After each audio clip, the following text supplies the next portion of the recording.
bard songs are an adaptation. It may involve adult themes and strong language.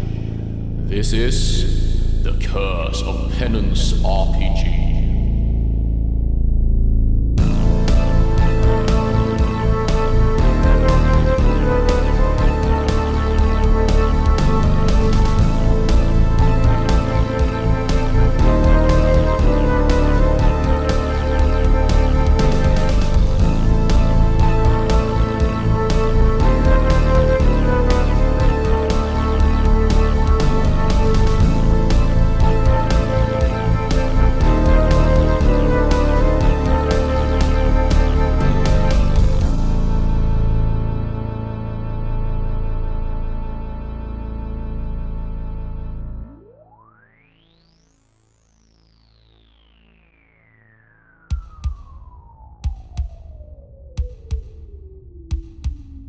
Welcome to episode 2 of the Curse of Penance RPG.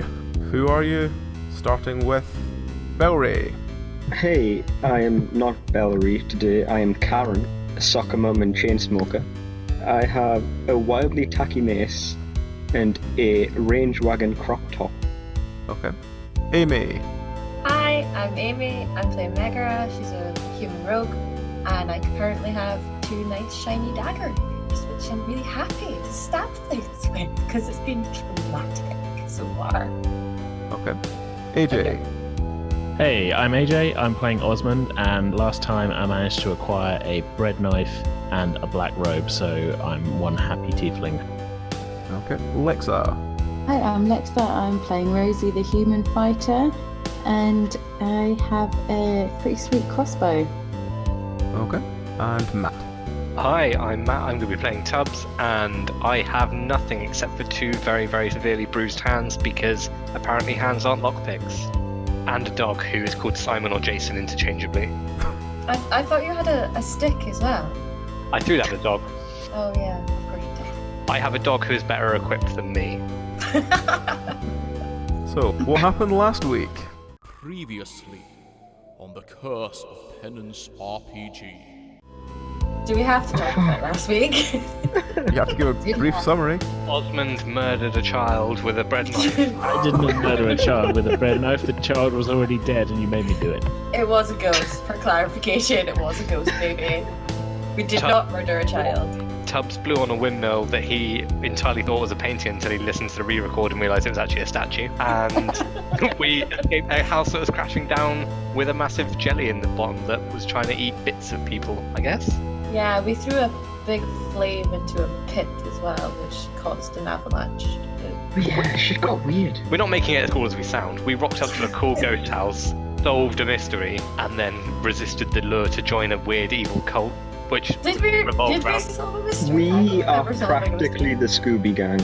We solved the mystery of the robes without owners. It turns out we were the owners the whole time. Yeah, it's freaking creepy, man. You get to see that star flying through the sky with its rainbow tail. Additional information required. So, the end of last week's episode, you had escaped the House of Doom, and dawn was breaking as you were all sitting in this heap, being very overjoyed that although you had escaped the house and you were now all sort of stuck with nowhere to go, you at least had the deeds to a windmill. That's true. We can start a bakery. We own a windmill, I forgot. Do any of us know how to work a windmill? I'm sure there's been an You instruction blow on manual it. or something. Yeah, Tubbs clearly does. You all get up and dust yourselves off, and you look around to try and find roughly where to go. And in the distance you see a small village underneath a sort of overhanging cliff. So you decide to head in that general direction, trying to find some way of where the fuck you are. But I hope they have alcohol. So A long night. you arrive in the small town and all the buildings are boarded up. But you eventually do find a small inn that begrudgingly lets you in and stay and shakes Tubbs upside down for what gold he does have to pay for your room, board and some food for you. So after the rest of the day, where you've spent it recovering and sleeping a bit, and you're now beginning to tuck into what meagre food you can afford, you notice in this inn that all the people seem very suspicious of you as a group because, you know, you're very strange and you've got a skeleton dog. As the night begins to draw in, you hear the bartender tell you that that's it. That's all the alcohol you can afford, and he begins to start bolting the door for the night. What do you do? Can I, schmooze the bartender to get us more drinks? Roll. Oh god. Plus animal handling? You schmooze up against the bartender. He kind of... he gives you, half a bottle of wine that someone's left and says, there, you can have that. Thanks, doll. And I blow smoke at him seductively. As you're all sort of finishing off the food and beginning to reach the end of your booze, you hear one of the drunks from the other side of the room start cheering, and then he looks over at you and goes, You're not from round here, are you? I've got something to offer you. Hang on a minute. What are you drinking? He offers to buy you a round of drinks. What do you do? Well, I do like drinks. And I am single and looking to mingle. But after everything, are we really willing to trust someone? I don't know, Karen needs a new baby daddy. I thought Tubbs was going to be that. Well, so as Tubbs sees Karen smooshing up against the bartender, he feels regret. Oh, the horrible taste of acrid regret. So I'm gonna walk up to the guy, sit down, look him squarely in the eye. I'm assuming he's got a tankard of ale or something. He's got a goblet of wine. Goblet of wine? Oh, okay. Because there's not much ale here, there just seems to be mostly wine. I'm gonna look in the eye, kind of lean on the table, manly wise, and go, I will have a sparkling elderflower. Thank you. Really? He looks at you, sort of grins like a tit, looks at the barman and says, Aye, a sparkling flower for the little man. The barman looks at the guy and goes, No, we have wine or gin. That's it. That's all we ever have. Ugh, gin. Gross. Do you have a straw that I can blow bubbles in it and it's gonna be sparkling then? When I get drunk, the barman gets I you lose my a accent. relatively large gin for you, puts a straw in it made of wood, hands it to you and says, There you go, are you happy now? I appreciate this insight into the brewing industry.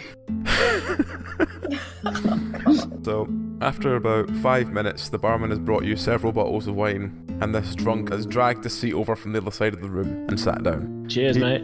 He introduces himself as Ismark, and he tells you... He first of all laughs that you're not from around here, and asks how you're adjusting to life inside the fog.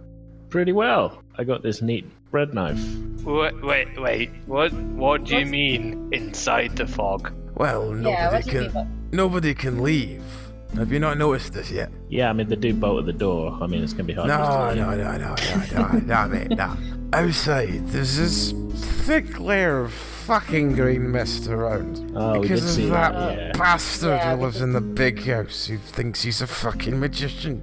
He puts this layer of stuff because he doesn't want someone to leave, but he won't say who, and it's just... He sort of sends into muttering as it goes on.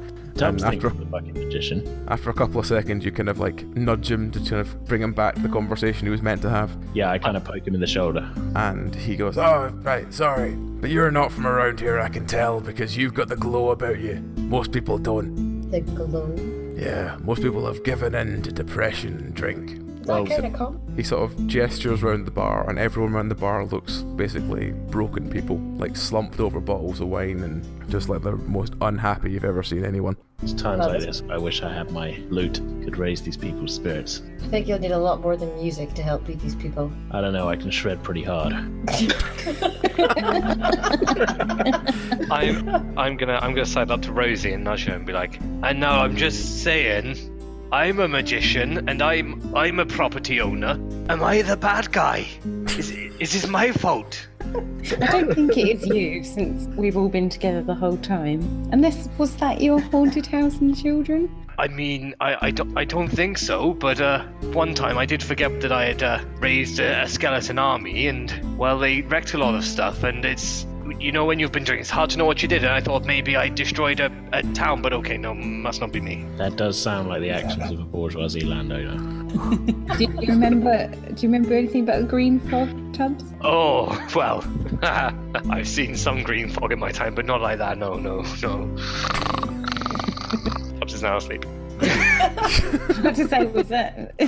Snoring. The guy goes, right, well, I know you're not from around here, and I also know from how much of an argument you've had with Cedric there, that you're all quite poor. And he puts his hand in his pocket and pulls out a small bag of gold, looks about 50 gold, and throws it on the table. Right, I'll give you this, but I need you to do a favour for me. I need you to... Well, the long story is that my dad's just died, which is why I'm fucking hammered. But my sister, she's not taking it too well, but there's a lot of people in the town who don't like her. We're not really sure why. I don't really care, but I pretend to care because she's my sister. And I need her taken to the other village so she's away from all this bullshit that's going on, because something was after my dad, and I don't want it going after her.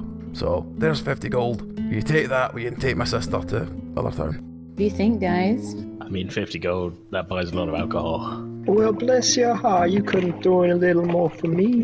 Like, get a little bit closer to him. Oh, God, Karen. He looks you up and down and he says, now, I've regretted lots of things in my life, but I don't want that.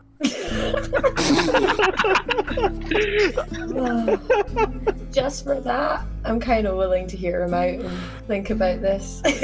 So, for about the next 5 minutes, he rambles about how his dad used to be, like, in the office of the small town you're in, but someone was after him at night and kept, like, trying to break into his house. They don't know what it was, just something kept trying to break into his house. Eventually, it just all got to him and he just had a heart attack and died. But now he's dead, he doesn't want the same to happen to his sister because his sister's just living with his dad and it's just not good for her. So, all we need you to do is he needs you to go meet sister and take her away off to this other nearby-ish town. Did someone say gold? I'm in. I think that's a little bit more difficult with just 50 gold. I think maybe a little bit more is needed. Anybody else think that? He goes, well, what I'll do, right, is I'll buy you another 2 rounds of drinks, and then we'll go meet my sister. And once you've met her, you can tell me if you need more gold. Yeah, that sounds fair. Yeah, that sounds a bit more. Alright. So this guy just knocks back this entire goblet, gets another bottle of wine, pours it clumsily in a glass, and knocks that back. This guy's smashed out of his face. He orders rounds of drinks for you again and goes, right, let's go. Stands up, staggers profusely towards the door, reaches it and realises the barman's put this huge bolt across the door. What are you doing? Why is the door bolted? I didn't get your name, but I doors are locked. I got them.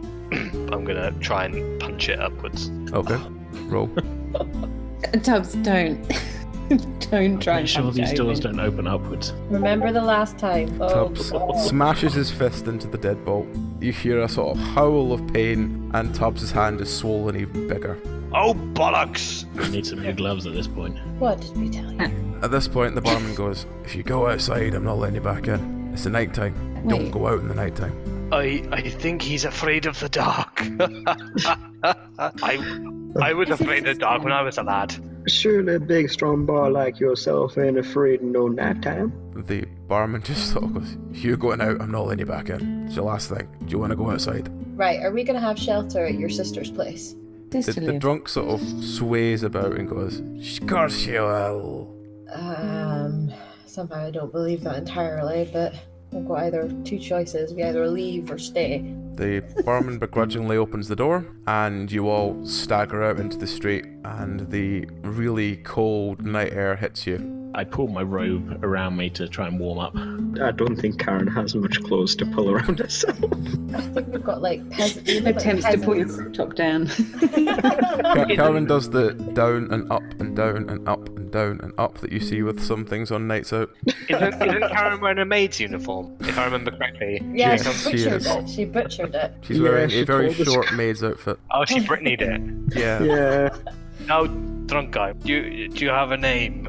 My name's Ozmand. Oh yeah, we had that, didn't we? My name's Tubbs, and one of them's Rosie, and the one Meg. with the not clothes is Karen. Yes. That's Ozzy and Meg. Hi. Yo.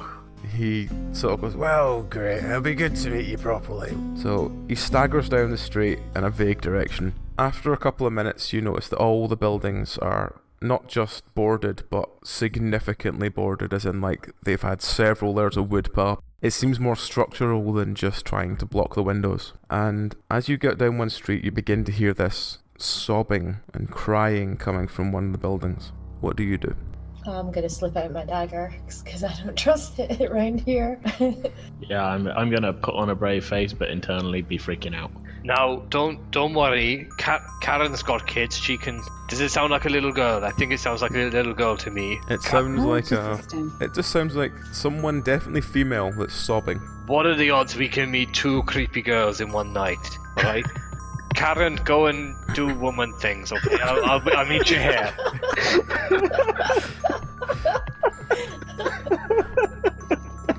Fucking hell. Oh god. So, Well, I guess I've been nominated. what are you gonna do? I'm going to hitch up my skirts in a sort of like confident way Right. and go towards the crying. At this point, Ismark notices you going and goes, where are you off to? I'm just going to see what's troubling that young lass. Oh, it's just Mary. Shut up, Mary! She's fucking Alright. crying all the time. I've lost my daughter. Fucking Mary. That's not All your she does is sister, cry. Now, hang on. I'll have you know that for the last hour, I've become an adventurer now. I'm not a farmer anymore, so I have to give a shit about that. Don't you be bullying Mary now, alright? If you want to go talk to Mary, she's in that house there. On you go. I'll wait here. I know if I lost my son, I'd be quite thankful for the time to myself. But when someone talks shit about him, you go and you have a fight? Yeah, it's complicated. Being a parent's complicated. Apparently so. I love him, but my son, he's a right twat. I don't think I've ever heard anyone southern ever refer to anyone as a twat. I know. I They couldn't do think that of a weird. They do that weird twat or twat. I couldn't think of a southern insult. Twyat. Can you say No. that? Oh no, it's Ned, twat, why? isn't it, in America? Which doesn't make any sense. When I was like 13, Oh I god. thought I invented the word twat. Like it meant nothing and I just invented it. So I went to my dad and I was like, hey dad, I've invented a word. He wasn't very happy. Oh Christ. Did he break it to you that he didn't invent it? He did, I'm afraid. He should just let you believe. Oh yeah, no, you're right, son. Like you're a twat. Yeah, I get it. Yeah. What was did you so- think it meant? I was just thought it was like a word that didn't mean anything because I just invented it. God. Anyway, Are we gonna go and help that lassie? Now we're heroes. Now you understand that we survived and we got loot, and surviving a misadventure and getting loot is parts 1 and 2 of the hero code. You sure that doesn't just make us house thieves? Burglars and heroes have a lot in common. Breaking Ma- and entering. My ex-husband knew a thing or two about burgling, so I feel like I could be helpful. did he burgle your heart? No, he's in prison. Is that Florentino again? Yeah, Mick Florentino. I like to imagine he's got like a Antonio Banderas accent. It's canon. Oh god. So, what are you doing? I'm kind of hanging back and seeing what the others are doing. Yeah, I'm kind of curious about what's going on around, so I'm going to question our little friend here and say, so what's with all the boarding up the houses? Something coming, or Are you asking Ismark or are you asking, are you Ismark. going to the house? is Mark? I'm asking is Okay. Mark. He just looks at you and grins like the drunk he is and goes, everything's broken. He's trying to fix it, you know? Okay. Now, Ismark, do you think she has a magic wand? Because I'll be honest, I've got a stick, but it's covered in dog, and also it's not really a wand. Who is it you're asking about? Mary. Oh, Mary's a bitch. She locked her child up and it ran away. What a fucking surprise. Wait, why did she lock her child? You fucking go and speak to her. I'm not getting involved in that bit. I mean, I'm curious now, shall we? Yeah. Tubbs is walking in bravely because he's drunk, and that's the only time he can be brave. Oh. Okay. So, you walk into up Hopefully towards the people are house you see following the me. sobbing coming from. I guess I'll follow along too. Yeah, I'll come with you. I'm now a lot more confident now people are walking behind me. You walk up to the house that the sobbing's coming from, and you push the door. The door opens very easily, and in the middle of the room in front of you there is a rocking chair, and sitting in the rocking chair is this like middle-aged, late middle-aged woman who's just sobbing uncontrollably. Now you must be Mary, is that right? Okay, I need to try something, and please forgive me. I'm gonna go and try and put my hand on her shoulder and make sure it doesn't go through, because I've had enough of ghosts today. Good plan. You put your hand on her shoulder and she sort of turns to look at you and goes, and she sort of like puts her hand over the top of yours. Okay. Now, Meg, Ozmand, I'm just gonna introduce you to my new friend Mary as I try and pull my hand out from underneath hers. Hi, Mary. Hello. She sort of sits up a bit and sniffs really loudly. You notice that she's gripping a small doll. Oh, that's a really pretty doll, Mary. She just grips it close to herself and starts wailing again, like leaning forward and rocking back and forth in this rocking chair. Obviously a touchy subject. Yeah, this isn't creepy in the slightest. I say as I start edging back towards the front door. I reckon this girl's madder than a wet hen. Wait, what? Have you got your southern slang up again? I have got that 3 website. tabs. Yes. Oh god. Now, Mary, can we help? We're heroes and adventurers. We own a windmill. And it's like our secret base, but we don't quite know where it is yet. Right. Okay. I think. So she just continues to sob uncontrollably whenever you talk to her. Well, she's obviously not going to talk to us with all this sobbing and be able to have a proper conversation. So maybe we just leave her in peace and get on with That's a good idea. And I'm just going to look at her face. Mary, if you need anything, I know, and this isn't a drink talk. If you need anything, okay, you let me know. Just like give me a pigeon or whatever, and I know we just met, but I'm just saying I feel this connection. Okay, so if you need me, you let me know and I'll be there. Okay. Roll a d20. Try showing her your dog, man. It only Oh, can't my. go. She grabs your hand, pulls you close, and she just shrieks at you. Find my daughter! What does she look like? Again, she just bursts into tears and just keeps rocking back and forth. Yeah, I think she wants us to find her daughter. Yeah, I got that. I mean, Loud and clear. do you think she has any gold? Well, the daughter. I don't think we should let her have her daughter back if Ismek said that she locked her up. She locked her up, didn't she? She locked up her daughter. Are you wanting to look around the room, or are you just wanting to stand and look at this crying woman? Yeah, I've just been sort of casing the room a little bit as we've been standing here. Okay. What's this we've heard about your daughter being locked up? She just rocks back and forth and just sobs. She doesn't respond. But anyone who wants to look at the room, roll me a perception check, please. Alrighty. Well, That's not it's going to show you much. certainly a room. Oh. She's thrown a bit of a hiss fit. Oh God. It's apparently in the list of slang, along with conniption fit. Jesus, Karen. You all kind of have a look around the room. You do find, after looking around the room, that below the stairs there seems to be a loose hanging door, and on the floor next to the loose hanging door is a snapped chain, as in it looks like it had been wrapped round the door to keep it shut and something has just broken it through brute strength. And the door looks like it's also been wrenched off its hinges when it was tried to be opened. She's got a buff daughter. Being the door expert I am, given that I'm an expert in doors, am I able to tell with a 19 whether it was kind of smashed outside? It like seems to have been from ripped open rather than pushed open, and it opens towards you. Now, guys, you know I have expertise with doors. They're just me and doors are. I could tell you stories about some doors I've been through in my time, but it looks like someone's taken her away. So, yeah, you do the thinking now. I'm just gonna sit down. Okay. It As- looks like that girl ain't right. As you look down into the basement, there seems to be dark stairs just leading down into a very dark cellar. Nope. But she's going to lock us in.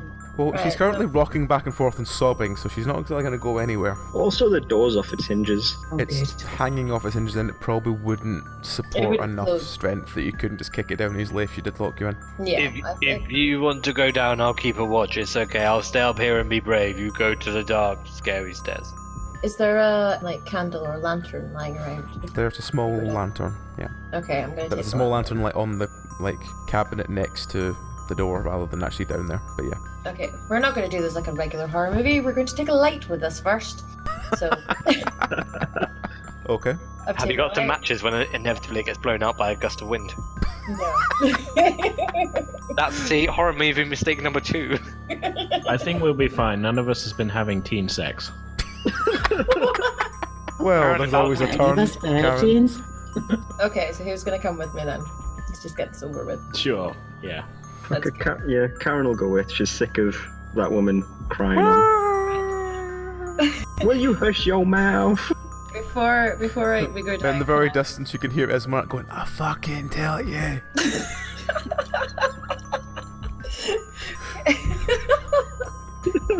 I could just imagine it. That's just the thing. It's what's making me laugh more.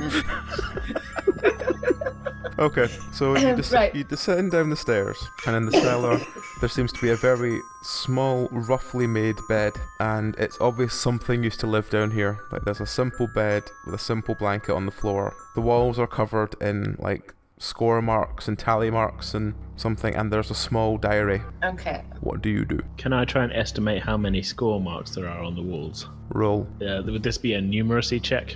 Yes. Sweet. If you work out the area of one set of tally marks and then times that by the total area, then that would work. Can It I looks to be around 700 or 800. Okay, so roll a dungeoneering check? Yep. if we assume that these marks were made once a minute, So if your dungeoneering check, having looked around the room, you notice one corner, there's a barrel covering a flimsy tunnel that seems to be made that seems to have got as far as about maybe 6 feet, and on the ground in front of you is a rusted spoon. She's obviously tried to dig herself out here. it's an attempted You short notice game. that the only window into the room has 3 large metal bars across it, and you also notice one singular change of clothes, which are incredibly soiled. Oh, great. Nothing even good to steal. This place Does anyone here not abuse children? Is this town full of psychopaths? I don't like it here. Yeah, I don't like it here. We're definitely not having a holiday here. I think you'll find the standards of Butlins have slipped since you were last there.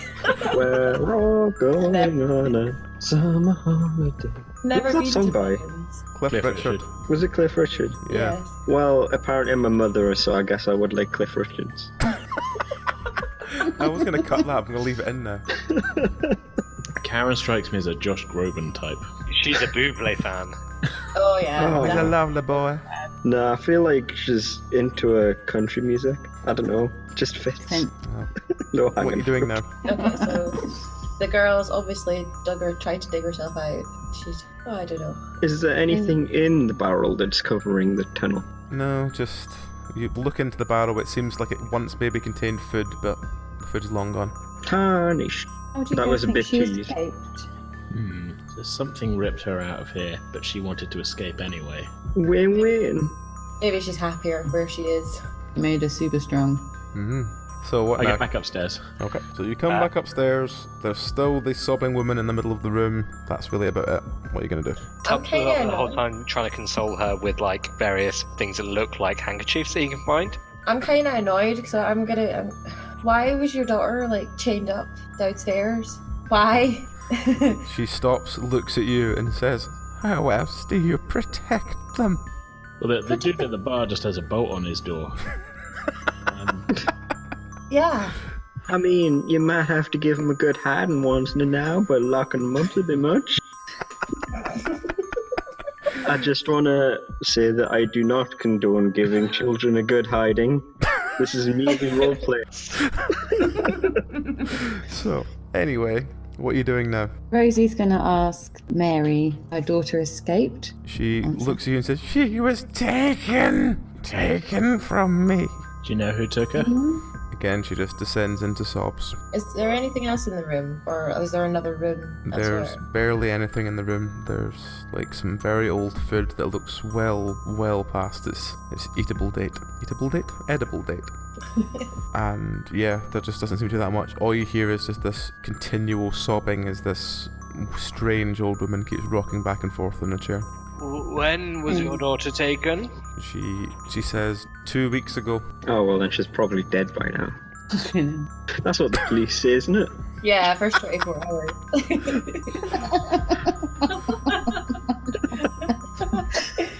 That's cruel.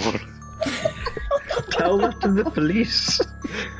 Where is CSI Barovia when you need them? Right, which Who song would Barovia use for its Who theme? For its CSI theme? I'm trying to think of ones they haven't used. Have they used Magic Bus yet? They haven't used Magic Bus. Probably Magic Bus then. Surely it'd be Would it for not Who's just in the be Bell like- Tolls.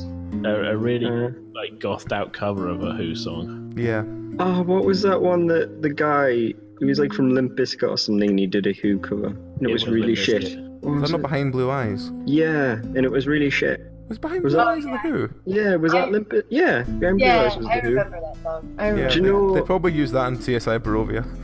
Do you know what was a good cover of, it's not really a proper cover, but you know Buffy, I do know. Oh, Buffy. the Vampire Slayer? Giles was singing Anthony Head. Behind Oh, Blue he's Eyes in one episode, and it was really good, and he was the best thing about Buffy the Vampire Slayer. He's amazing. He's an amazing actor. I would go gay for Anthony Stewart Head. I would And on- give him Anthony Stewart Head. And on that revelation, shall we return to the story? Yeah. Yeah. I'd like to do a perception check and see if I can find where we left the plot. I don't think there's anything in the else. I mean, that was a natural 20. Wow. Yeah. We find the plot again. So, Mary, who took your daughter? She's just sobbing. She doesn't seem to respond to you anymore. I think it's been 2 weeks. I think if we keep an eye out just in case we come across a non-specific daughter somewhere. With no But- name, yeah, but no like description. if we're not getting anything else out of Mary, I don't think there's a lot we can do. There's very little you can get out of her. Everything you say to her do now, she just results in sobbing. She does nothing else. Yeah, let's just go. Yeah, I don't think this is going to amount to much more than a hill of beans. This is really fun. You think it's going to amount to a hill of beans? It means apparently that it's not going to amount to much. Yeah, I've seen Casablanca. Was it Casablanca that was used in? Yeah. I don't know, I Yeah. haven't seen it. Anyway, so you exit. Yeah, I go back out to Ismark. So Ismark's standing there, very drunk, swigging from a bottle of wine, and goes, "So, did you find what you're looking for?" We found a tunnel, but it didn't go anywhere, and a crying woman. We found a that's crime. She doesn't do anything about it. She's not actually tried to find her daughter. She just kind of cries about it. The town guard used to care. They don't anymore. I'm not gonna tell her where she is. No, I don't think we should. If we find her. Which we probably won't. If we do and she's happy, definitely not tell her. What's her daughter's name anyway, Ismark? I think it's Gertrude, Gertrude, I don't know, something like that. How old was her daughter? I think she was about 17. Okay, so any 17-year-old that we find, we ask them if they're Gertrude. That's the most we can do. Or Gertering. It could Or she also be could be Gertering. We'll ask both. Yeah. Any name with G in it. Any name with G in it, like Angela. Or Meg. Does your Right. name have it? I could be the dolphin. Say your mum! Meg, is that your mum? Bedroom. Shut up! Why do you think I didn't want to come here? You showed us your basement, Meg. Now you know how traumatized I am. So Meg's the daughter, and I'm the magician. Who's the windmill then? Oh well, you've seen what Karen. No, I think Karen's more of a bike. Whee! Right, haven't we got a sister to meet? Yes, let's move on. So, I you're feel like all this walk kind has of taken us an hour. in relatively higher spirits than you thought possible. You go and meet the sister. So, as you come to this house, it's the last house on the left, because of course it is. Of course. You come to this slightly grander than everything else that's in the street, but not enough that you'd say that they obviously have more money or anything like that. But as you approach the house, you notice that this house has obvious scratch marks, claw marks, pretty much significant damage on the front door. So, yeah, what do you do? It looks like there's been a bull in a china shop. A what? A bull in a china shop. What's the China shop? It's a shop that sells china. What's China? It's a Central Asian country. So there's a shop that sells Central Asian countries. Well, no, it sells pottery from there. Mark looks like his mind's been blown. Porcelain, that's the word I was looking for, yeah. Can I use tracking to see if I can work out what kind of animal made the mark. Yep, roll. Oh. That's okay. It's some kind of claw marks, so it's obviously been some sort of dog, bear, wolf, something on that kind of mark. Okay. A dog bear wolf. Does it Dog look like bear something wolf. that Jason could have made? They're big. Is it those wolves from last time? Yeah, I would agree with that. Or I'm with something Oz. similar. I'm gonna get Oz to help me lift up Jason and just make sure it wasn't his claws. It's the only way to be sure. No, Roll to see if it was Jason. Oz, if you hold up the dog, I'll hold his paw up and we'll make sure it's not us. Because Let's do it. we're new in town, I'm suspicious of us, frankly. Just so you know, I have no skill in animal handling, so this is not going to go particularly well. You're not really sure how to pick up a skeleton dog either, but carry on. Let's roll. I just kind of try and scoop. Ozmand manages to scoop up the dog. It does kind of go into a more pile of bones, but then sort of reanimates in your hand. The dog sort of like nuzzles your face. What do you do? I try not to throw up because it's a dead dog. Well, it's got no meat on it, it's literally just skeleton. Oh, it's just skeleton. Oh, that's fine then. It's got a Okay. tongue in its head, but no one really knows why. You have to ask Tubbs with that one. I guess I kind of try and sort of just move so we can get a good spacing look at how big its paws are. Just kind of try and fit them into the claw marks. As you touch the dog's paws to the door, you hear a "Go away!" from inside. That's, well... Well, ain't your sister a peach? It's alright. She's just not taking Dad's death very well. Can I ask him about the wolves? Like, what's the deal with the wolves? Well, I did tell you that something's been attacking my dad. And this thing's now attacking his sister. Well, it's the same house. Have you ever thought of moving? Well, that's why you're here. Okay. Is your sister, like, haunted by wolves? Not haunted, that's not the right word, is it? Oh yeah, she bends over and wolves come out, aye. Right, shall we go inside because there's wolves and they're bigger than my dog and he's pretty big compared to me. Well, Ismark, why don't you go in and announce us, as Karen would say? Okay. Ismark walks up to the door and chaps on the door and says, Irina, it's your brother. From inside you hear a, Go away! And he goes, come on. It's your brother, listen. I've worked out the arrangements and everything, it'll be fine. You hear a very awkward silence, and then you hear a, what do you mean the arrangements? Well, I got a group of folk to take you to Vallaki. You'll be fine in Vallaki, it's great, there's parties every weekend, it's fucking dandy. But our father's still here. He's in the fucking living room, Ismark. It's fine, I'll bury him. No, I'm not going till Dad's in the ground. It's fine, I'll deal with it. I mean, I'm Leave good the with... corpse of your dad in the living room, and then you went to the pub and got pissed. We happen to have an expert on corpses. I was gonna say, I am good. I mean, if I had a wand, I'm good at corpses. I got it. Yeah, you could have gotten him to bury himself. As Mark turns to the rest of you and says, right, we may need to plant my dad, because she was quite attached to him. I wasn't, but she was. So, What? well, he was an old drunk, you know, where the fuck did I got it from? But she was more attached to him. We might need to plant him before you go. Just saying. Can I just resurrect him? I mean, then he'll be back and he'll be fine, and then the wolves can eat him, and then they'll eat, but we'll leave, and it'll be fine. I have no problem with that. Is the dad deciduous? Aye. You're gonna grow a fucking rhododendron bush. Sorry, I'm just really amused by plant the dad.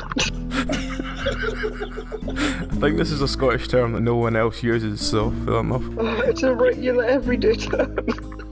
What? I thought you were just chatting shit. No, Amy will tell you it's a Scottish term. Yes, it is. Oh, that's fucking my new fantastic. Right, let's go and plant him then. So, you hear this awkward as the bars move behind the door. And the door opens and there's immediately a stench like a corpse. In the middle of the room, in this open coffin, is this really fat, bloated looking corpse.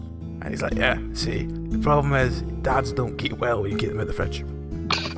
Fuck's sake. I don't know whether to be more disgusted or impressed. So, as you walk in, there's this woman who's quite spindly. She's got kind of long, curlyish, blondish red hair.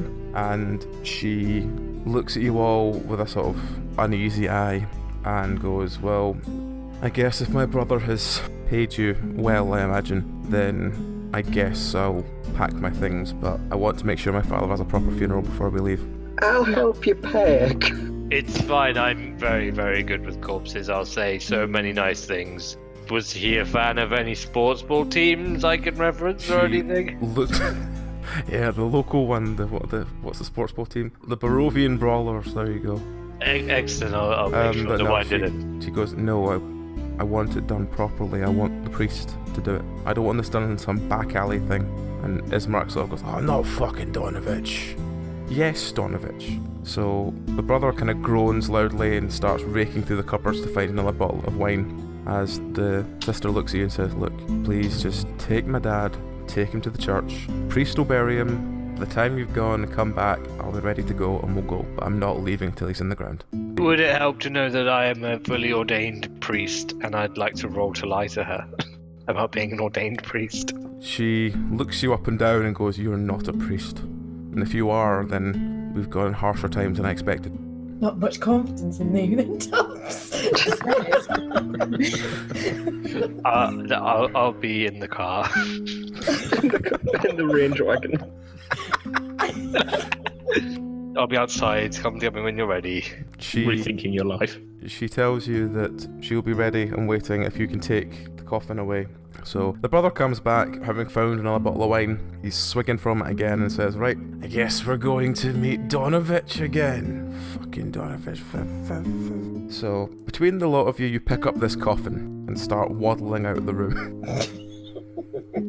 Which corner does Tubbs have? Whichever corner you want. Lift with your legs, everyone. So this big, really heavy coffin, which is already quite a struggle for the rest of you to carry. Isn't Tubbs like a halfling? Yes. With dodgy hands. I feel like I'm doing It's just like 2 foot off the floor.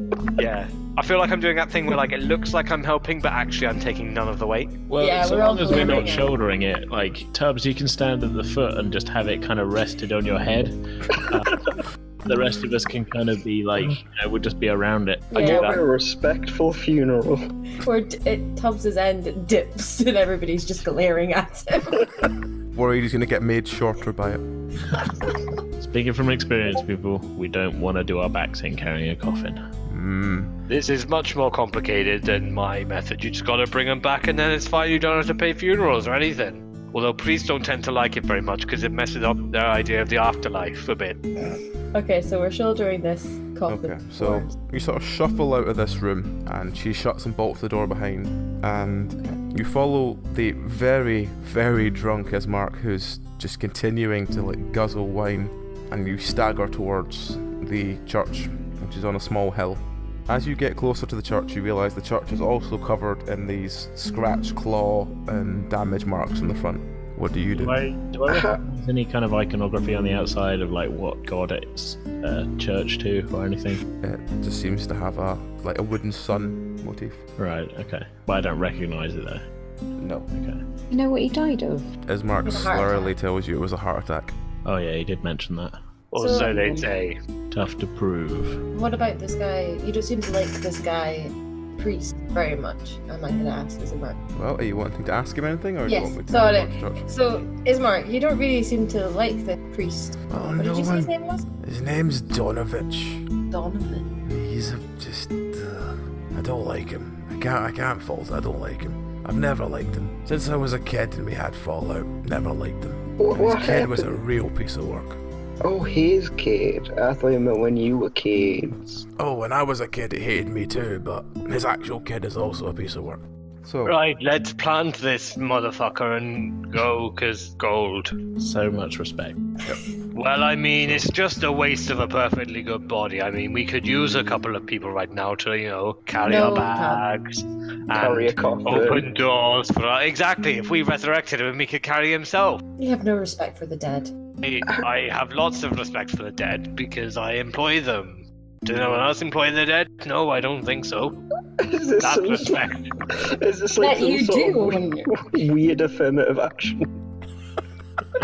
Dead people Tubbs in your farm. Some of them are tables, some of them plant seeds, and some of them Our slaves, occasionally- basically. I mean, they've never complained, so I mean, it's okay. Did you say some of them are tables? Yeah. I mean, they haven't complained about being tables. It's the chairs creak occasionally, but chairs are tend to creaky anyway. So, I mean, if I'm enslaving zombies, you're enslaving trees, so.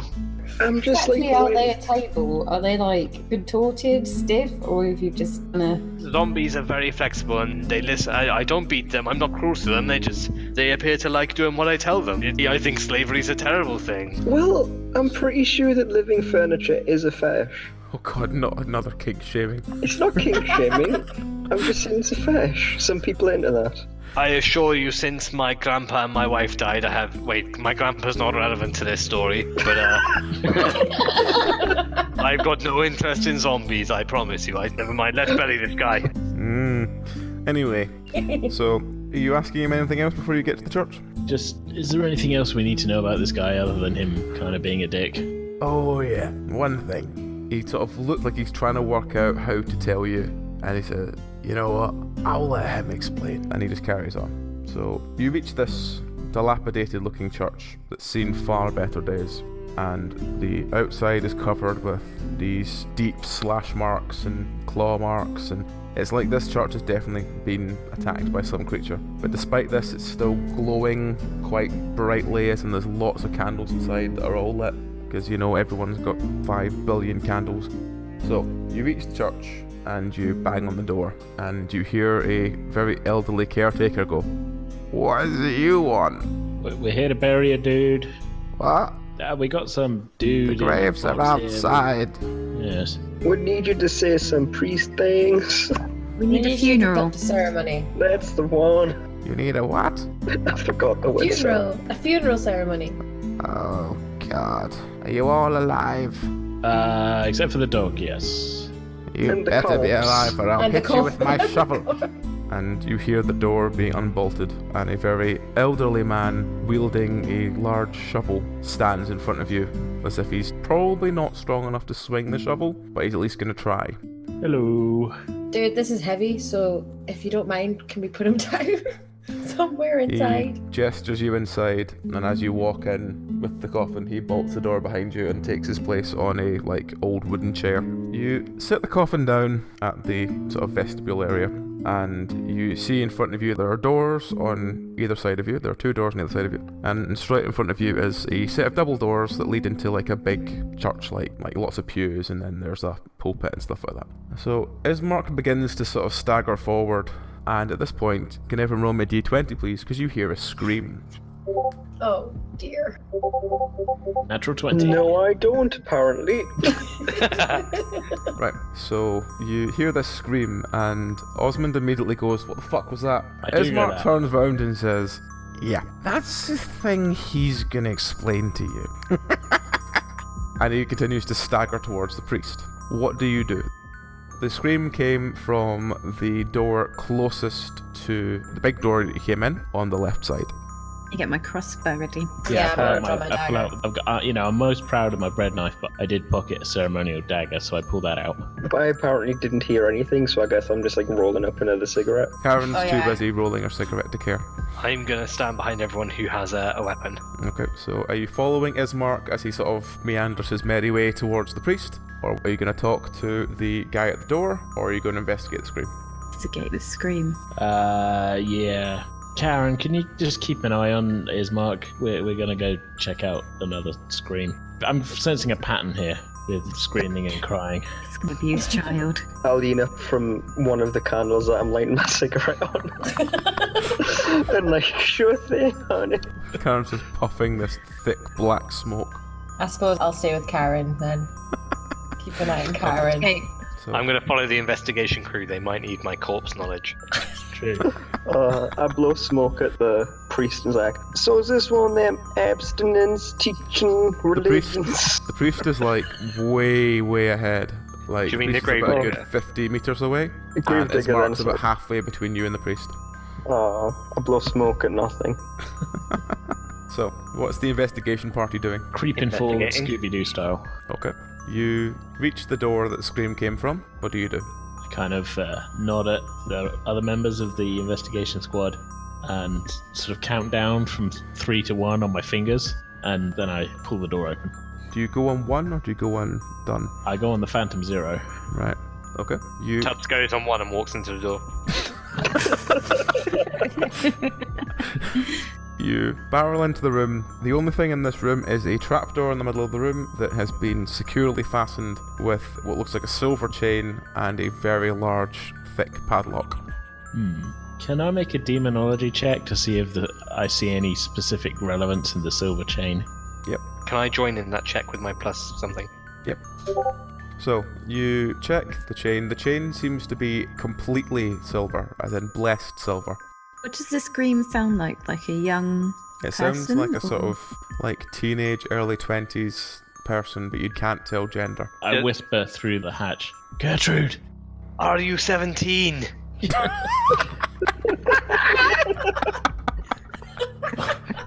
You get no response, and then after a couple of seconds, you hear pleading, "Please, I'm hungry." You sound creepy as balls. I'm gonna back away now. And Tubbs is gonna back away back to the door. Ozmand, and she says, Feed Bale? me. Oh, Oh, because that's not really, really creepy. So, what are you doing now? Ask her what she's hungry for, because if it's like a burger, then I've got her. But if it's like virgin's blood, then we might have to rely on Karen. How? What use will Karen's be if you want virgin blood? Karen has at least one child. Yeah, but Tubbs doesn't want to face up to the truth. He wants to be her first. Oh. That's adorable. So, are you asking her what she wants? Yeah. I'm so hungry. Now, Jude, I'm... what are you hungry for? The voice seems to be getting more and more faint, just going, please. Now, Oz, you checked out that chain. What does it mean? Well, it's some kind of blessed silver, which, I mean, you know, how many chains do you see blessed? Probably not a good thing. Zombies don't work well with blessed chains. We don't have any. So Exactly. are we implying that she is in fact some kind of nefarious force that's going to try and kill us if we let her out and feed her? Yes. Yeah, Tubbs, shout to the priest and ask if he what's going on down here. Hey, priest boy, are you not a creepy woman in a well, are you? You notice that the priest is kneeling in prayer in front of what looks like a giant sun. Like, giant again, carved wooden sun. But even Ismark hasn't reached him yet, so he is no responding. Sorry, So I'm he just has not thinking responded. he's praying in front of his large adult son. Yeah. Do you mean, is it loud enough that me and Karen can hear it? Well, you and Karen can hear them shouting, like trying to get the priest's attention from out in the sort of vestibule area. Karen, Meg, none of you know anything about creepy things that live in holes that like to eat indiscriminate things, do you?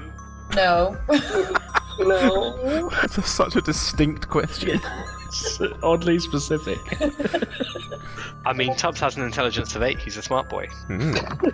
So, what are you doing now? Let's go and chat to the priest, I guess. Yeah, I want to For ask now, the trapdoor girl. As you move away from the trapdoor, it goes, "No, don't leave. We'll feed you. To feed me." We'll feed you our friend Karen in a minute. Simmer down. So, you walk back into the vestibule area, so everyone's together again. What do you do now? go disturb the priest. So Rosie goes up to the priest and taps him on the shoulder. Oh, God.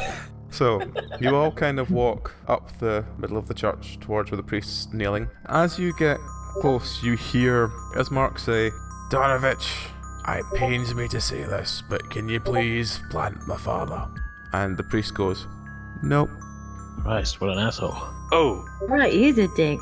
And can we ask why not? Or The priest turns to see you all, gets up, and you notice that his clothes are covered in mud, and there's like tiny cuts all over, like he's only got one set of clothes and he's been fighting off creatures. He greets you all and introduces himself as Donovich, and he tells you that he is the closest thing to spiritual, like, peace in this region. At this point you hear a, "Please, Father, feed me." and you see the priest close his eyes and open again and sort of smile at you as in, I didn't hear that, so you didn't hear it either. Yeah. Nah, dude, I definitely heard it. What the fuck was that? Yeah, definitely. Ozmand Dino. sort of giggles a bit and says, Go on, Donovich, tell them about Doru. Who's Doro? The priest sinks a glare at Ozmand that sort of is like, would burn you on the spot. And the priest turns to the rest of you and says, Well, my idiot son decided that the last group of adventurers who came through here were good people to follow. And he did follow them, and they attempted to lead a revolt.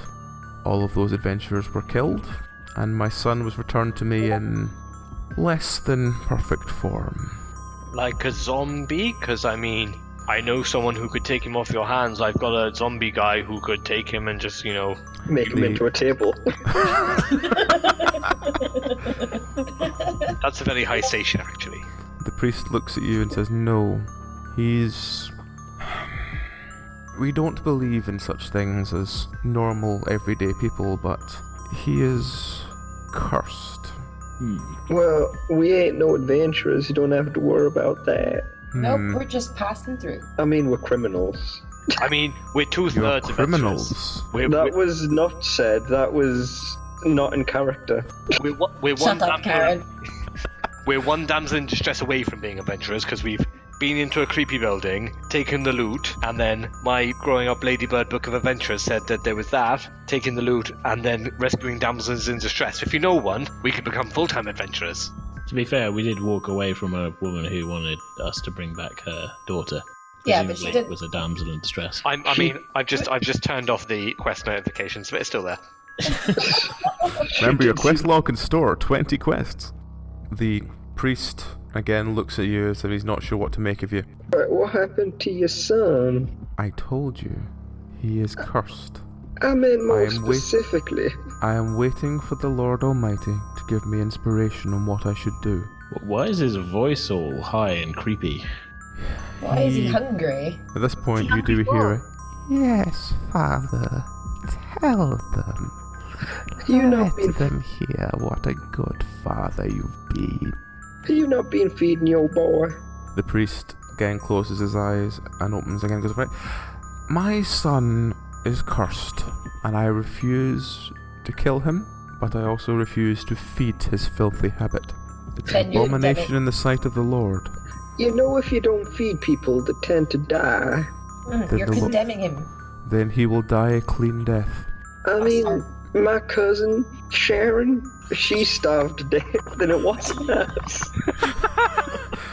He turns to her and says, But what ailed her that she starved? There was one of those famines. He looks at you and says, That's terrible, but that was God's will though. And it's God's will as well that we don't feed such abominations as this. And he gestures to the gaps between the pulpit in front of him. Does he eat dead bodies? Because you won't bury ours, and Ismark doesn't really like his dad, and I don't really give a shit because they won't let me resurrect him. So I feel like we could solve all of our issues right here. He doesn't eat dead bodies. He craves I don't eat a dead more... He looks like he's trying to find a nice way of wording it. Are you saying he likes fresh meat? Yes, but not of the, hooved variety. Well, I'm sure there's a butcher in town. You don't got no chicken. I think he means people. He looks towards Tubbs and says, Yes, and that would be an abomination in the sight of the Lord to let my son eat his fellow humans. What if they were like bad people who were also abominations in sight of your lord? That is just a spiral conversation. Yeah, it's a bit of a slippery slope there. I mean, where does it end? It is better that he has never tasted the flesh than he is given some and then allowed to maintain this form. Right, anyway, so what's it going to take for us to plant this guy? Because I feel like your son's getting us nowhere. If you really want him buried, I suppose I can deal with it. I suppose, despite my... And he looks at Ismark with a look of absolute disgust as Ismark swigs back another bottle of wine. I suppose I can do it, but I'm not doing it until first light. You don't go out at night with those creatures out there. What's the history between you two? Because, quite frankly, this body has a bit of an expiration date, and it's a little bit past it. Just a smidge. I don't know what you mean. It seems fine to me. Not even starting to smell yet. Ismark just stares a hole through Donovich, and Donovich just stares a hole back through Ismark. They really don't like each other. I can tell that you don't like each other, but we don't really know why, and I'm kind of a nosy person. I would like to know everybody's gossip. Ismark takes a swig and says, "Because I think he should just kill his son." And Donovich replies with, "The Lord will tell me what I need to do with my son. It is not up to heathens like you." I kind of scoff at the whole religion talk thing.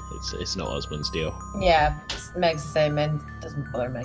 I think I can make you both happy. How about we'll kill your son, but then I resurrect him as a zombie. That way he's live and dead at the same time and everyone wins. Ismark starts laughing, and the priest turns to you with absolute fury in his eyes and yells, "That is an abomination in the sight of the Lord." And to be fair, Tubbs, that's your solution for everything. Yeah. Well, I mean, it's done me well so far. I haven't bought furniture in about 10 years now. Oh god, again with the furniture. They like it. Don't you want to be a table, Amy? No. I really want to see Tubbs's bed. You get one, and then you get one to hold him by the ankles and one to hold him by the wrists, and then they just stand there all night. It's great. Is that what you meant, Karen? It was. It was, and as soon as I said it, I was like, shit. This is going to... The beauty is, inadvertent setup, but... I can make it a double bed immediately. It's fine. I just gotta get 3 more in. What is the mattress quality of sleeping on zombies? Well, they don't have very good memory. Oh Christ. Right. I would like to point out, Tubbs was never meant to be a zombie slave owner, but it's kind of just happened. Yeah. Can I roll perception to see if there's anything else around that stand out? Yeah. Hey. You wander around the church as the priest has returned to praying, and you keep hearing the voice of, "Just one. Feed me one. I'll be quick. I'll chew and drink." And Ismark is just standing laughing and occasionally pouring wine through the gap. Can I roll etiquette to try and get Ismark to make up with the priest to sort of start a friendly dialogue? Sure. You try and patch things up. Ismark sort of goes, "Well, I don't think we should keep abominations alive." And the priest turns round with points of fingers and says, "He is not an abomination. He is still my son." Rosie tries to get them to make up, but she ends up saying, "You guys just should stop being dicks to each other." Yeah? Anyone? Ismark puts his hands up and says, "I'm not being a dick. I just have my thoughts on abominations." Could it not be your son and an abomination? Like, you can be both. Karen would know, trust us. You see, I do. Karen Have I knows told about you this. about Tyler? He's an abomination if I ever saw one. Your feelings about your boy are very complicated. They are, that boy ain't right. So... So you hear this sort of ghostly voice coming from below saying, "Tyler, he sounds divine." Who sounds divine? Oh shit. Oh shit. Guys, I don't know about anyone else, but can I whisper quietly to the rest of the guys? Or do I have to roll for anything for that? No, I just whisper quiet. Team meeting. Right, I'm gonna whisper to you guys. Team meeting. Yeah, I'm calling it a team Huddle. meeting. Yeah. I don't know about anybody else, but can we just kill the dude? Because he's kind of creepy. We do need his dad to bury this guy so we can take the other one. Now, I understand this is getting like a long, convoluted chain, where we need to help this guy bury this other guy so we can help this guy take his sister to the other town. No, but his sister doesn't need to know. I mean, we could just tell the sister that. We could just bury the guy anyway. I Go mean, we back. could just... Bury him ourselves. We could just before leave our him. funeral ourselves. Yeah, exactly. Why don't we just do that? Just leave him here, and then we're going to leave with her anyway. She'll never know. Yeah, this is what I'm saying. We don't And need then to. I don't have to dig no hole. Yeah, we could just tell the sister that the funeral's on the books, but, we're on a bit of a time scale here. The priest has agreed to do it, but, whatever. We can keep moving. I mean, I love it, but I also feel she won't go for it because she's already said she won't go until he's in the physical ground. That's why we tell her she's in the ground. Yeah, I'm gonna come. She just said she was gonna pack and then we'll go. Yeah, she weren't going to check on the corpse. No, she wasn't gonna do the last sitting and sit through He the would service. do it, but not until tomorrow morning. So why don't we just go back and be like, tomorrow morning, but we need to go now? Or Do we need to go now? Can we not just, should we just have her sleep in the church until... I mean, I'm sure it smells better than the house that the corpse has been in for a week or two. I don't know what you mean. So, can sleep in the church, yeah? Yeah, I'm just going to kind of lie down on one of the pews and just chill out. Okay. Yeah. Right, can everyone roll me a d20, please? Oh shit. I'm just tapping Ash into the altar cup Oh thing. no. Who That's a rolled lot of low actual rolls. lowest there? It was Amy. Oh no. Okay. As you all sort of lie down and begin to get comfy, you hear the voice going, Meg, get the key. I'll feast on your friends. But you can live. I'll only eat the fat one. Oh god. Karen takes that personally. She's very sensitive. Karen doesn't take it personally because she knows that he's not talking about Karen. Or at least that's what Karen thinks in Karen's head. Is Karen like Obelix then? It's like, I'm not fat. She's just big boned. So, I'm Did assuming everybody we hear don't hear that? this. yeah, Did everyone heard whispers. Especially Tubbs. Oh, actually, did everyone roll though? Tubbs, Roll.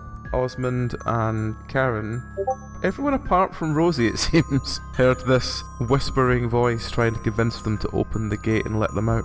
Now don't you go doing that, girl. Why would I want to go and do it? Tubbs sort of nonchalantly walks over towards the key. What are you doing? I needed to stretch my legs. Never mind. I'll go back and lay down. We're having none of that bullshit, by the way. At this point, as Mark's passed out from drinking, and Donovich has returned to praying, and again you hear, Come on, it's not hard to sacrifice. I'll sacrifice you in a minute. You hush your mouth, boy. I'll hug your neck. Come, Which apparently... bring it, Karen. I bet Tyler would put up more of a fight. Oh, you didn't. Alright, I'm not gonna have anyone chatting shit about my boy. We've given him too many buttons to press. I'm the only one who gets to chat shit about Tyler. So what is Karen doing It's then? on. I am fuming. I'm not even gonna grab the key, I'm gonna just smash the chain with my big mace. Roll. Fuck. You smash the chain with your big mace. The chain doesn't break, but it does wake up everyone else. Karen, are you trying to sacrifice us? Because that wasn't my plan at all. God damn it, boy, I'll slap you 5 ways till Sunday.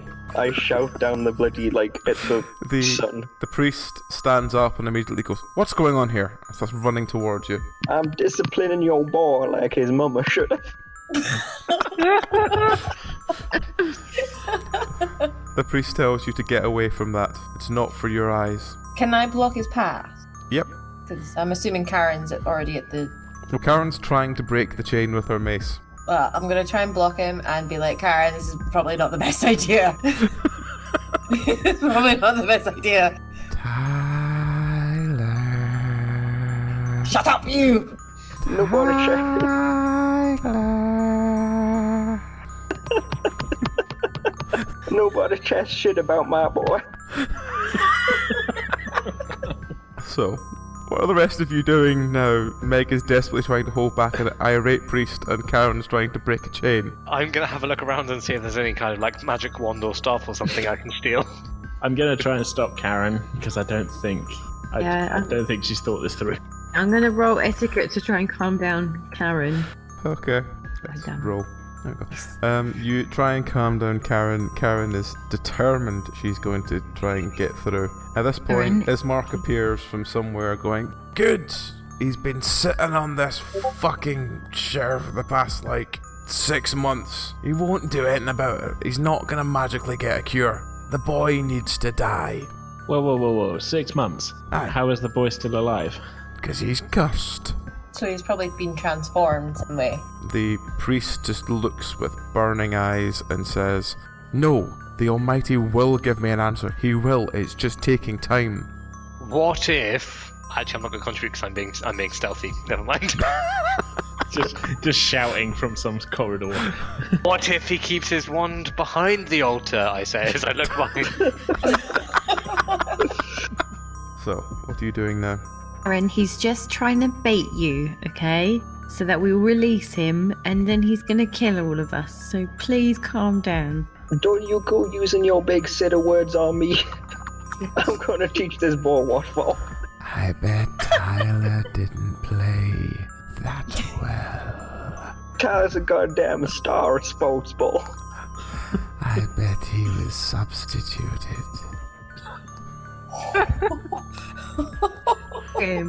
I'm not even going feel for the pin bad. anymore. I'm trying to break down the actual door. I kind of feel bad for Karen. Can I punch the priest? Because I'm kind of pissed off now. Sure. Do it. Because this is getting ridiculous. Version is mental. You deck the priest falls to the ground holding his jaw. Right. Meg! I've had enough now. The dude is creepy. I'm making people angry, and it's possibly something dead and unnatural. So, if it's a threat, we're gonna kill it. And I don't care, because I'm fed up now with all this crappy answers. So we're gonna do this. Karen, Rosie points down to the priest who's on the floor and says, "And do the fucking funeral." Right fucking now. I'm just going to turn around and see this all escalated very quickly. Oh, Meg lost her patience. Also, where'd you keep your magic wand?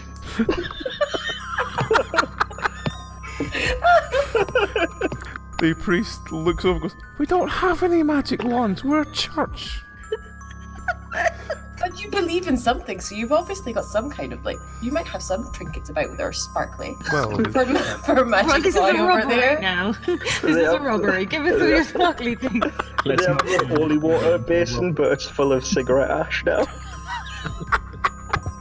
oh, Guys, just checking. Yes. We've killed babies. We've tormented a woman who's lost her daughter. Now I'm punching priests. Are we the bad guys? well, see when we were going to do a new version of Curse of Strahd that no one's ever done before? Yeah, this is why. Why do I feel like I'm suddenly remembering my name is Strahd? Christ. So, again, Karen is desperately trying to break through this trapdoor. You hear, Karen, roll to see if you can break through the trapdoor. Okay, Karen splinters the trapdoor and you hear, "Yes, yes, free me, Karen. Tyler sucks at sports ball." I'm gonna I've been arrested for foul ass boy. You're gonna rue the day. That's I'm why gonna- you're here. Who's closest to Karen?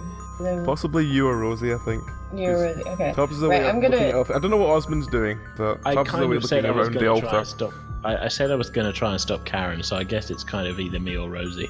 Okay. Okay. I'd probably turn around and say, right, this guy's probably going to be quite slippery, so keep an eye out while you go at him. Oh, Sure. God. Help me kill this man's son. So, as Karen finally finishes splintering the trapdoor, the chain becomes loose. So the chain is now lying on the floor with a padlock in it. And there's some steps down into a basement. And all you hear from the basement is, "Come and get me." Oh, I'm coming, boy. Why are you? You're gonna get eaten. God, so, I wanna grab the imagine chain. Karen's running down the stairwell. No, I'm menacingly walking down. Like Robocop. Yeah, with the mace just tapping in one hand. Oh, God. So what's everyone else doing? I want to grab the silver chain Okay. and just kind of follow Karen down because I don't think she's really thought through this, and I want to have her back. Help me turn this boy's hat. Is there like a big candlestick or something like that on the altar that I can take as a weapon? Yes, there are some cast iron candlesticks. I'm going to take one and head down there, because if Karen's going down, god damn it, I'm going down. So, what's Meg and Rosie doing? I'll follow after them, but before I go, I'm gonna like turn to the priest and be like, "Don't follow us. Don't do anything stupid. Stay your ass on that floor."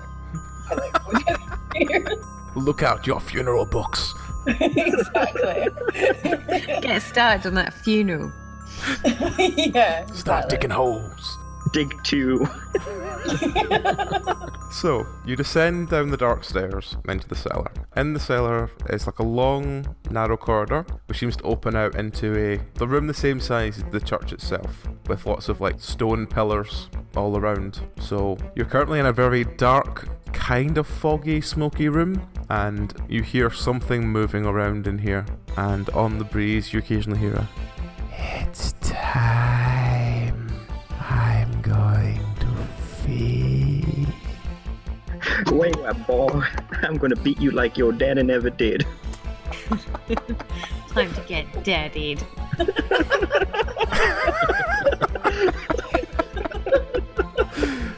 Oh god. So, what do you do now? Find the sun. Karen's at the head of the column, so.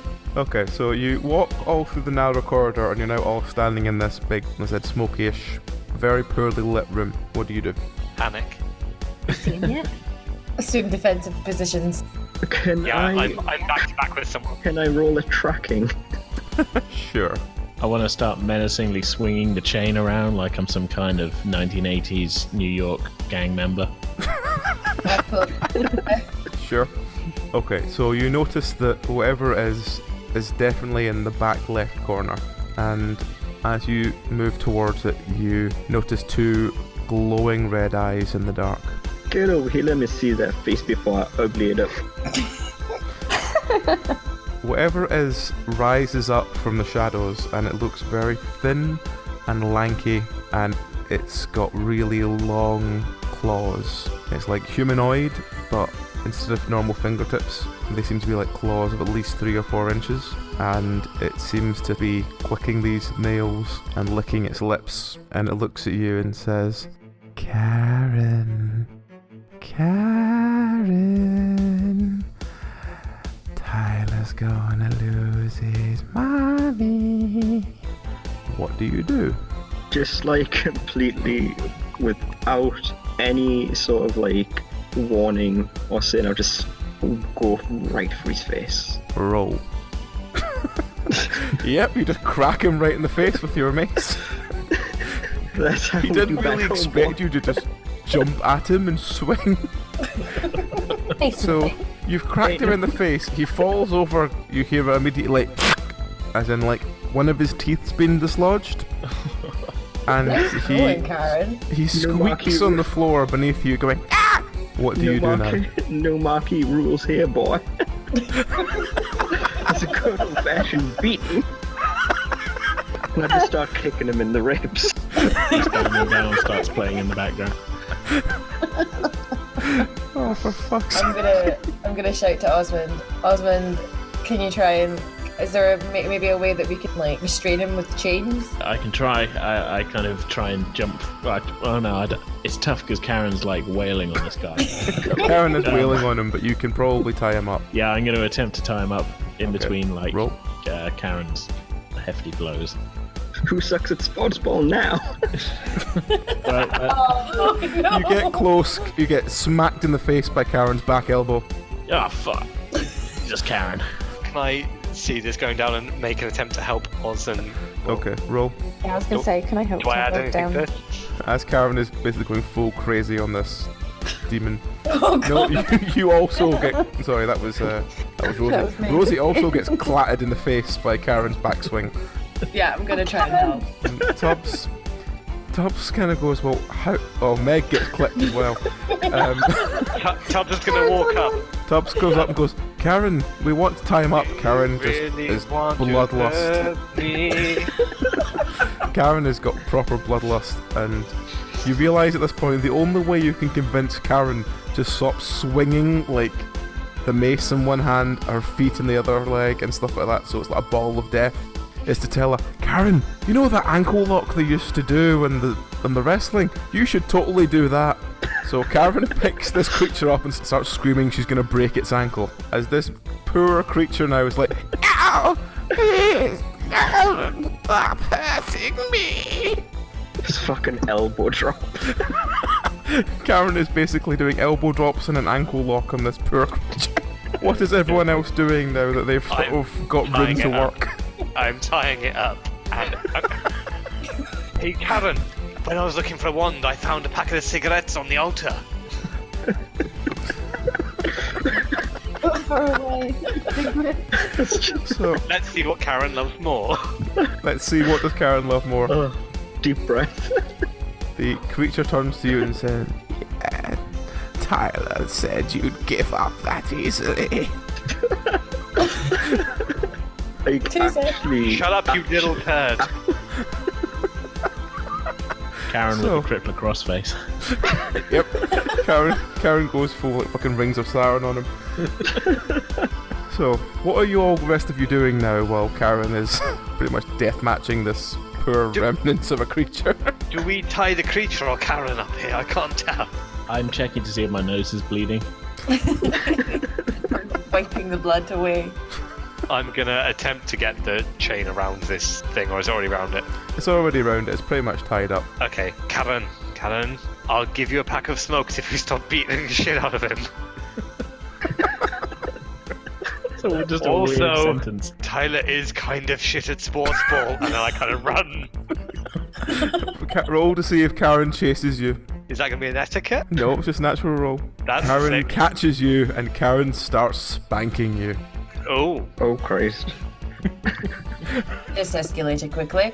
Tubbs is having a revelation, I think. So Tubbs is now squeaking while Karen basically has grabbed him and has him over her knee, while this poor remnants of some sort of ghoul is just lying on the floor, dazed, bleeding, and tied up with chain.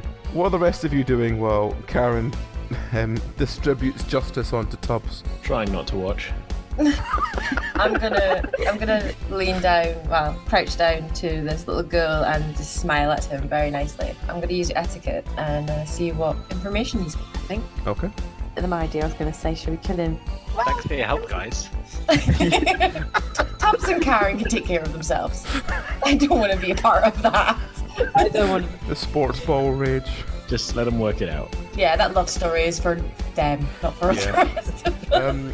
You talk to the ghoul. The ghoul starts sobbing and tells you a story about how he was convinced to assist in an attempt to overthrow the Region Lord by a mage who told everyone that he had the answers and he didn't. He seemed to desert them at the last minute, and because he got deserted, everyone was either killed or turned, and he was sent back to torment his father.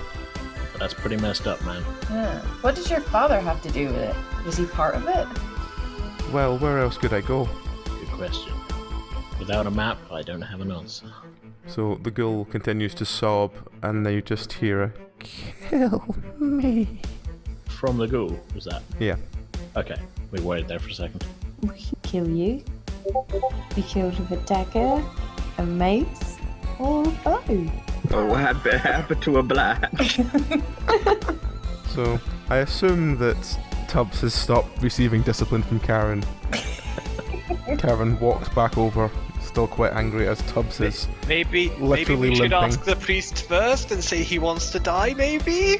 The priest hobbles down along the corridor and look. I told you to stay put. He has tears in his eyes and he says, Doru, my son, what became of you? And he kneels down in front of the boy and just sobs. This is no longer your son. He's become something else. The priest looks up and says, then what can I do? The kindest thing is to probably let him go and kill him.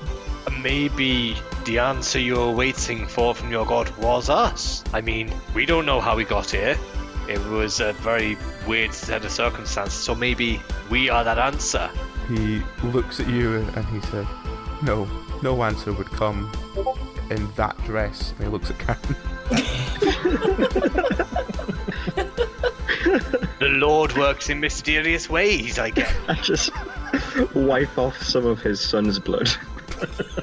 So it's just embedded into your fists now. What's that supposed to mean there? He looks at you and says, I'm glad the sports ball teams we have in this country are not as fierce as yours. You damn right. So, the priest asks one of you to give him some sort of weapon and he will end it. What do you do? I guess I hand over my ceremonial dagger. I thought you were going to say bread knife.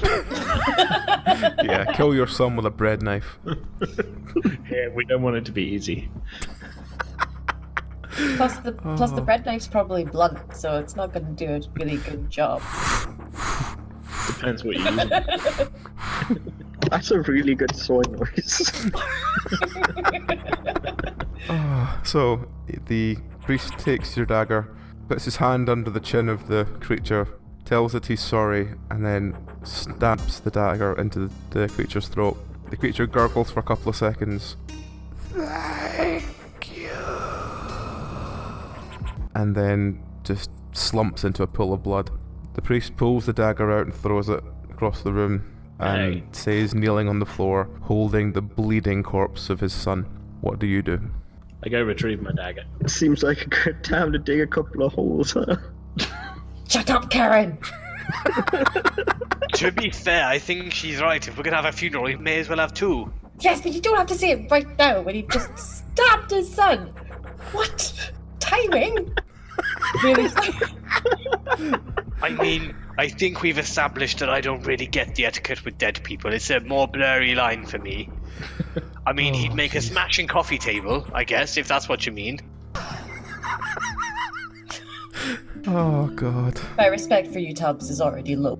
I feel like Tubbs has taken a really dark turn this week. So you look at the priest and talk to him and convince him that now it's roughly dawn, considering how long the combat's been going on, that you just take his son and he can bless him as he buries him along with the other corpse.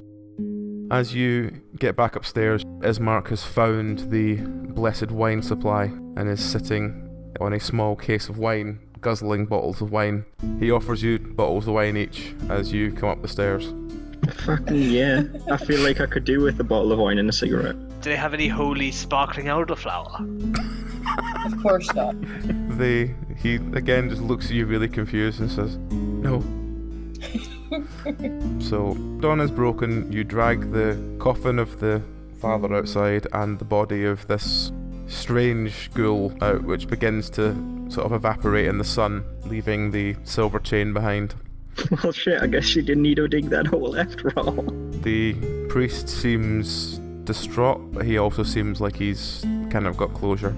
They dig a hole, they push the father into it, and they begin to cover it back up after a few words. The priest turns to Ismark and asks why this was so urgent, and Ismark tells him that he's taking Irina, and they're leaving and they will be going to Vallaki, and that you will all be escorting her while he finishes up the last few things and sells the house and everything so he can cut all ties from this village.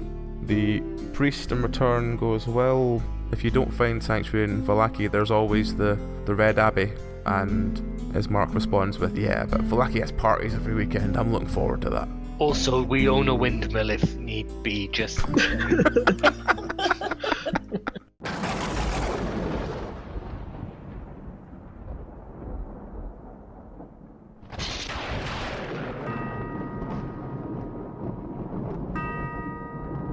The bell tolls. The end is nigh. For this week, at least. Join us again next week for more of our tale. This podcast is an adaptation of Curse of Strahd, a 5th edition D&D adventure. It was adapted from the original story by Nikoli Popsky. The podcast features Nikolai, Amy, Belry, AJ, Lexa, and Matt. All music was written and performed by Boström. Artwork was by John Moore.